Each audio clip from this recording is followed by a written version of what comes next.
Yamato's flying strike can be cancelled to conserve its speed, but there are ways to increase the speed beyond what is intended. First, I'll summarize the different kinds of grapple launches and how to do them. The most applicable launch is the walk backwards or early cancel launch. After casting flying strike and while on the ground, walk backwards. Shortly after the grapple begins, but not immediately, cancel it to perform the launch. It is usually necessary to double jump afterwards to carry the momentum further. This launch works because the game first tries to pull you towards your original location, that is, the spot you cast flying strike, before moving you towards your target. During this initial pull, you accelerate continuously. The further you walk away from your original location, the more speed you can accumulate. The next launch is a variation of the prior one. In the air, casting flying strike grants you greatly increased air drag.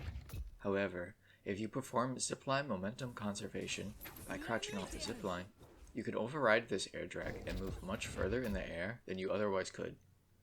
This could be hard to set up, but can result in a very large amount of speed. The third launch is the most standard type of launch. After the initial pull, you'll begin to move at a set speed for most of the ability's duration. This is 1200 units, but increases to 1900 during Shadow Transformation. The normal speed is low, but the ulted speed is high enough to consider utilizing.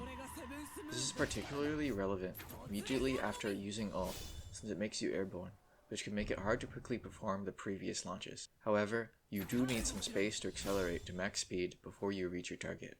The final type of launch is the strike, or late cancel launch. At some points, Yamato will enter a striking animation, in which she will accelerate continuously. This strike can begin for two reasons: as an early strike, if you move within 12 meters of your target, or a late strike if you reach the target's original location. The further the target goes from their original location, the more speed you could potentially get. Yamato's flying strike can be broken down into 4 components: the hook's travel time, the initial pull, the normal pull, and the strike. With this awesome diagram, you can see how these 4 stages affect your movement. Both Yamato and her target can move after flying strike has been cast, but before the hook has reached the target. This causes a disconnect between their original on-cast location and their current actual location.